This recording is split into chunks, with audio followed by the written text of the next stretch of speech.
मैं प्रियंका स्वागत करती हूँ आपका जीवन और जीवन अध्यात्म में। और कैसे हैं आप सब अध्यात्म में। मित्रों? आज मैं लेके कैसे आई हैं हूँ आप ज्येष्ठ सब? पूर्णिमा को सुनी जाने वाली ये कहानी, श्रद्धा की दक्षिणा। चलिए कहानी को सुनते हैं। एक पंडित जी को बहुत दिनों तक काम नहीं मिला तो वे जाट से बोले, जाट देवता, आज तुम्हारे पिता मुझे सपने में दिखाई दिए। उत्सुक होकर के जाट ने पूछा कि क्या कह रहे थे? पंडित जी बोले, कहते क्या, तुम्हारा हालचाल पूछ रहे थे। कह रहे थे कि बच्चों ने मुझे भुला दिया है, जिसके कारण मैं बहुत दुखी हूँ। जाट को याद आया, बोला, पंडित जी ठीक कह रहे हो, मरने के बाद मैंने पिता का श्रद्धा भी नहीं किया था, शायद इसलिए दुखी हैं। तो कर डालो पिता का श्रद्धा, इसमें विलंब की क्या बात है? पंडित जी ने अपना दावा लगाया। अगले ही दिन जाट ने पंडित जी को घर बुला लिया। सोना चांदी भाड़े बर्तन से लेकर के खाने पीने का सारा सामान, इनके अलावा पिता को जो चीज़ें पसंद थी वह सभी कुछ ला करके जाट ने सामने रख दी। धूमधाम से श्रद्धा की तैयारी हुई। जाटनी ने कहकर तरह तरह के पकवान भी बनाए गए। मन ही मन पंडित जी खुश हो रहे थे, आज तो चकाचक माल उड़ाने को मिलेगा, साथ में इतना सामान भी। अपने सपने करके सामने आसन बिछाकर पंडित जी ने जाट को बिठा दिया। बोले, अब श्रद्धा शुरू करते हैं। इतनी देर में तुम्हें इस बात का ख्याल रखना है कि मैं जो कहूँगा वही तुम्हें करना है और जैसा मैं करूँ वही तुम्हें कहना होगा। जाट ने बात मान ली।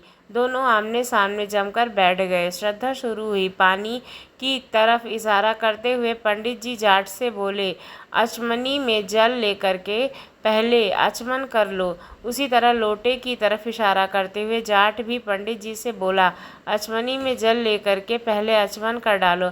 पंडित जी बोले, भाई मैं तुम्हारे लिए कह रहा हूँ, आचमन तुम्हें करना है, मुझे नहीं। जाट ने भी वैसा ही दोहराया। पंडित जी परेशान हो गए, कड़क कर बोले, अरे मूर्ख, मैं तेरे लिए कह रहा हूँ, श्रद्धा तेरे बाप का हो रहा है, मेरे बाप का नहीं। अपनी कड़क आवाज़ के साथ जाट ने भी पंडित जी को डपट दिया। अब तो पंडित जी से ना रहा गया। घूसा दिखाते हुए बोले, तू नहीं मानेगा। जाट ने भी अपना घूसा तान लिया और पंडित जी को दिखाते हुए बोला कि तू नहीं मानेगा। पंडित जी ने आव देखा ना ताव, एक तड़का हाथ जाट के कनपटी पर जड़ दिया। बोले, पहले तुम्हारी खोपड़ी दुरुस्त कर लूं, बाद में तो श्रद्धा होता ही रहेगा। झापड़ इतनी जोर से पड़ी थी कि 1 मिनट के बाद ही जाट को होश आया। होश आने के बाद उसने भी अपनी बाहें चढ़ा ली और बदले में पूरी ताकत के साथ पंडित जी के गाल पर तगड़ा हाथ दिया। पंडित जी को तारे नजर आने लगे थे दिन में, उन्हें तो 2 मिनट के बाद होश आया। अब क्या था, पंडित जी और जाट दोनों बुरे क्रोध में भर गए थे। लात घूसों से श्रद्धा होने लगी। पंडित जी जितनी लात लगाते उतनी ही लाते जाट भी था उन्हें। जाट के शरीर पर जिस जगह पंडित जी का घूसा पड़ता उसी जगह पलट कर जाट भी उन्हें घूसे जड़ देता था। मन ही मन पंडित जी सोचने लगे, मूर्ख से पाला पड़ा है। उन्होंने कई बार जाट को समझाया, लेकिन जाट की समझ में कुछ आ ही नहीं रहा था। नतीजा ये हुआ कि बात पे बात बढ़ गई। कभी पंडित जी नीचे होते तो कभी जाट के नीचे होने की बारी आ जाती। आपस में देर तक लात घूसे और उठापटक का दौरा चलता रहा। आखिर मैदान छोड़कर पंडित जी को भागना ही पड़ा।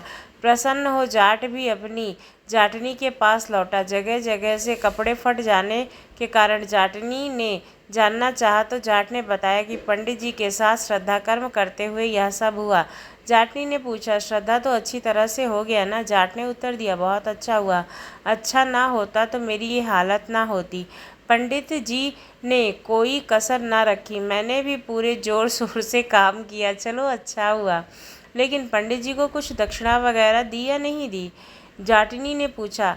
दक्षिणा तो कुछ नहीं दिया, हम लोग श्रद्धा में ही इतने मस्त हो गए थे कि पंडित जी की दक्षिणा और भोजन का ख्याल ही ना रहा। बेचारे पंडित जी बिना दक्षिणा के लौट गए हैं। अब तुम ही थोड़ा कष्ट करो। एक बड़े थाल में भोजन और साथ में दक्षिणा लेकर पंडित जी के घर पहुँचो श्रद्धा का कोई भी फल हमें नहीं मिलेगा। सुनकर जाटनी खुश हुई। नहा धोकर उसने धुले कपड़े पहन लिए, एक बड़े थाल में भोजन रखा और पंडित जी के घर की ओर चल पड़ी। उधर पंडिताइन प्रतीक्षा में बैठी थी कि पंडित जी श्रद्धा करने गए हैं, लौटेंगे तो बहुत ही सारी चीज़ें और अच्छे अच्छे पकवान लेकर के आएंगे। किंतु पीटी पिटाई हालत में जब उनसे पंडित जी का हुआ तो वो बहुत दुखी हुई। सारी कहानी सुन करके वह क्रोध में लाल पीली हो उठी थी। पंडित जी का क्रोध अभी उतरा न था। दोनों पति पत्नी क्रोध से उबल रहे थे। अचानक जाटनी को अपने घर आया देखकर दोनों उठ खड़े हुए, गुस्से में मुट्ठियां तान ली। घर के अंदर कदम रखते ही दोनों जाटनी पर टूट पड़े, सारा क्रोध उस पर झाड़ दिया। जाटनी बेचारी चुपचाप उनकी मार सहती रही। वह सोच रही थी कि शायद इसी तरह दक्षिणा ली जाती होगी। काफ़ी पिट जाने के बाद वह पंडित जी के घर से निकलकर भाग खड़ी हुई।